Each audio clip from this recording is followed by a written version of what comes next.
Okay, good afternoon, everyone. Again, my name is Nicole Harris, and I am the Association Management Software Support Supervisor. I will be conducting the training today on setting and managing RPAC payments in Internet Member Services. My assistant is Diane Clem. She is also a support representative in our AMS Supports Department. I emailed everyone a link actually to an article on our Resource Center that is basically what we're going to be covering today. If for some reason you did not receive that email, I'm going to show you in Magic where you can get to our Resource Center and where you can pull that article up right now so you can kind of refer to it as we're covering this topic. And just so you know, this is going to be about 15 minutes of presentation, and we're going to follow it up with about 15 minutes of question and answer. So you can go ahead and hold off on your questions until the presentation portion is over, and I'll let you know when that will be. So to get to our Resource Center, you're going to go to your Help screen, and you're going to go to the section under About Support. Pardon me. When you click this, you're going to get to this screen that gives other information, but what we want to look at here is this button. This will automatically take you to our Resource Center. So if we click this, it's going to immediately take us to where our website and where our support articles are. Now, to get to our support articles section, it's going to be under here, our Magic support articles. And just as a side note, this section, when you have time, is very valuable. It has a lot of information on all kinds of topics. It's sort of a FAQ section. You can also submit a suggestion for a topic, or if you have something that you do already and you feel it would benefit everyone, you can go ahead and use this section here to submit an article as well. We also have training guides for new staff, et cetera, et cetera. And we do have new topics. We strive to get them monthly, but in some cases that doesn't always happen. However, we do have, this would be the section where we have our newest articles, and you also have a section here to get the upgrade notes. So with every upgrade to Magic, you can click here and you can find the notes pertaining to the upgrade that you're going to be getting. Now, the section we want to focus on here is the support articles section. Okay, and what we're going to do is we're going to scroll down and we're going to choose IMS because we're discussing setting up the RPAC payments on IMS. So if we expand this, the link to the article I sent to everyone is actually going to be this one here, include contributions in Internet Member Services.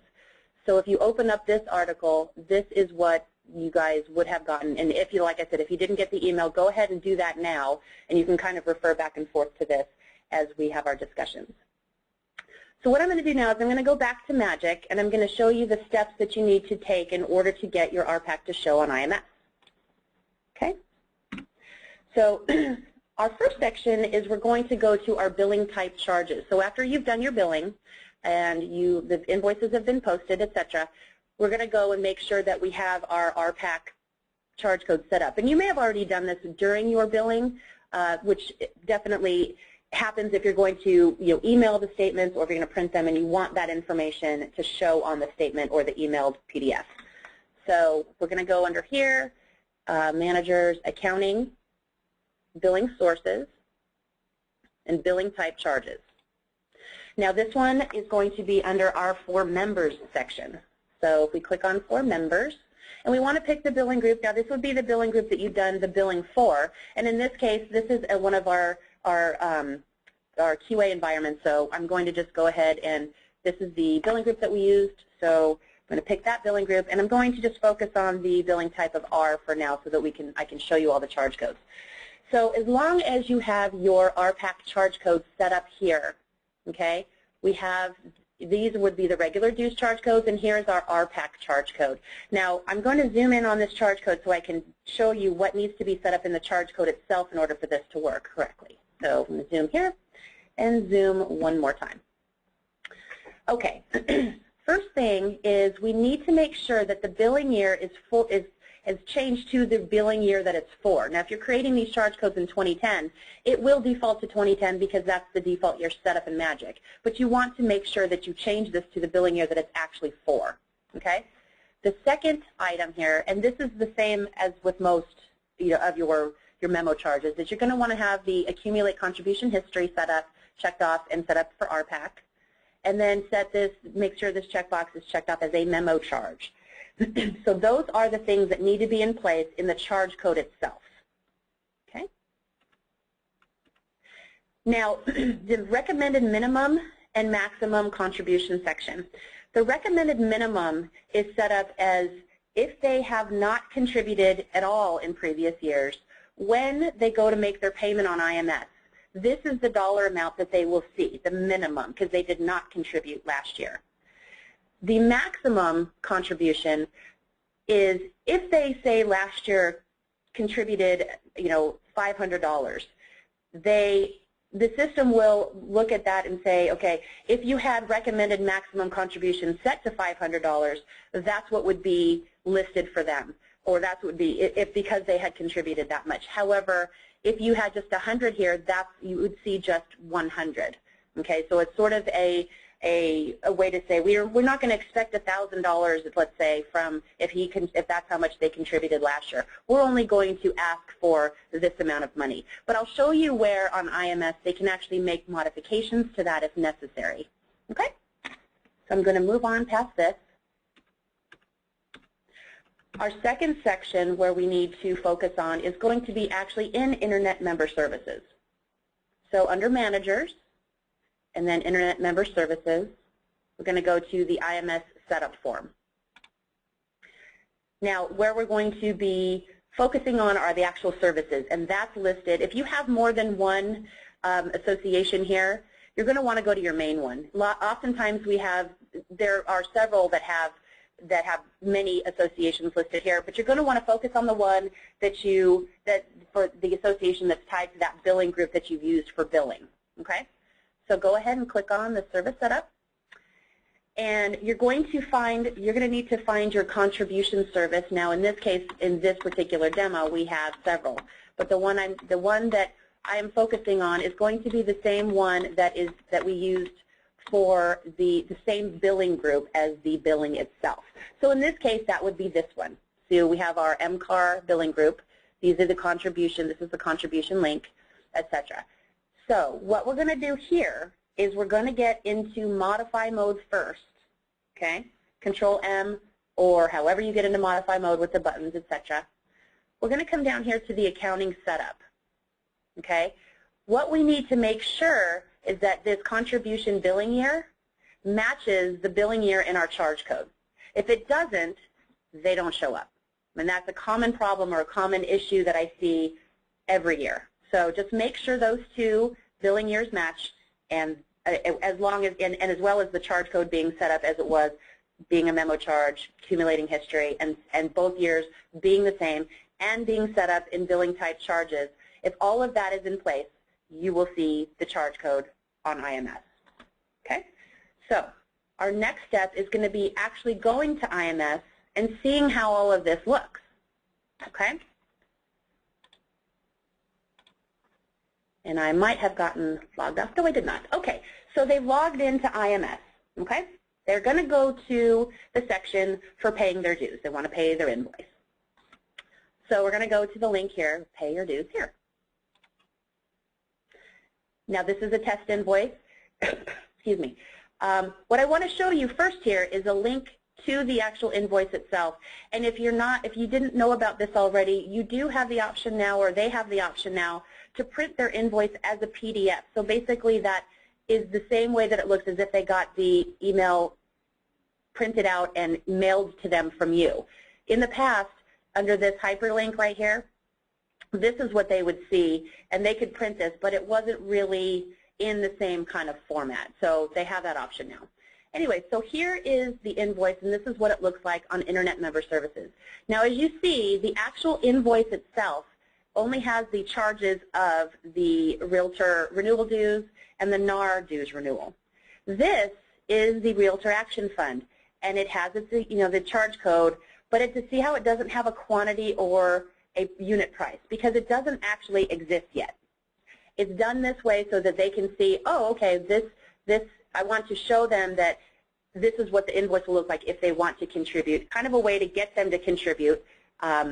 So it can be, and this is how it will look for you. Now, just so you know, that that if the actual price of the invoice was $390, but the RPAC was $50. And see how this, when they first come here to this section to pay their invoice, you can set it up to where it looks like the total amount of the invoice is $440, but in the next screen that you'll see in just a moment, it is not actually on the invoice yet. So we can turn that off if you don't like it, because if you have RPAC that you ask for $100, obviously the invoice total, either they may look at that and go, wow, why is it $100 more? It's an option. Okay, I just have it set up that way now.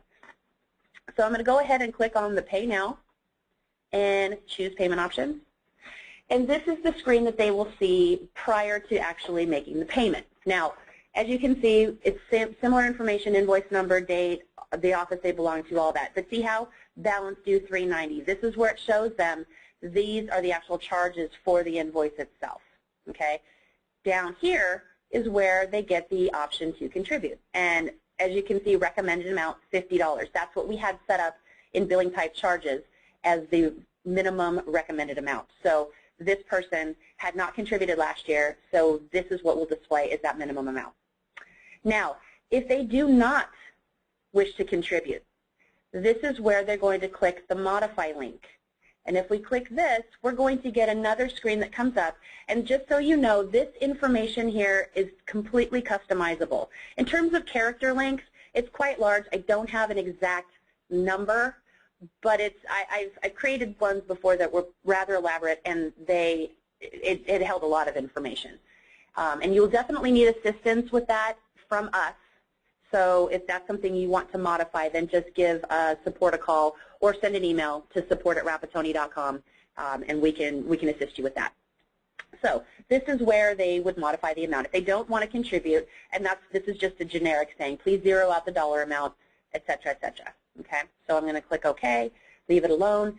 This information down here, this was taken actually from NAR's website. So it is their generic verbiage in terms of what's deductible, what's not deductible, in terms of their contributions. You can, again, have any message that you like there.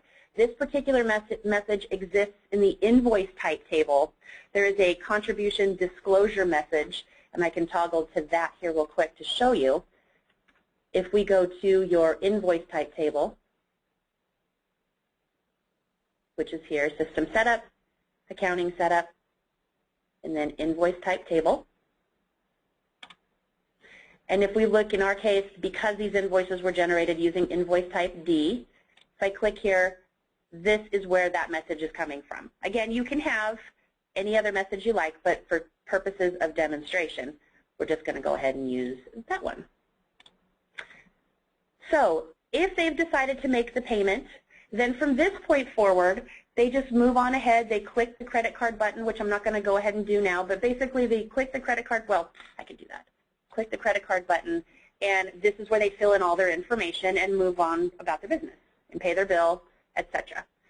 So in essence, that is all that is necessary for making a payment when it is something that you do through their dues. Now, they can make payments anytime they like to the RPAC charge codes with the contribution link itself. Now, I didn't have that set up on my main menu in terms of a separate link just to click on that has nothing to do with paying a dues payment, but that contribution link can be there. They can click on it. It does the same thing. Basically, it creates a second invoice, and you pay both of them at the same time. In terms of the contribution link itself, they just click on it. They go ahead, and it will recommend whatever amount it recommends, most likely 50. They go ahead and say yes, and then they make the payment. So basically, again, and if you have time, just go ahead and look at the Resource Center article, because that is in essence exactly what I just covered. Now, what we're going to go ahead and do is we're going to take a peek at any of the questions that we may have here. Let me go ahead and look. I guess at this point, if there are any questions, I'd be happy to go ahead and answer any of them. If you'd like, you can also send an email to support@rapattoni.com if you think of something later after this presentation or after the question and answer section is over. But at this point, I believe that this is this is done. So again, any questions? I thank you for your time. I hope everything, if anything that you need, just give us a call or email support. Have a great day. Thank you.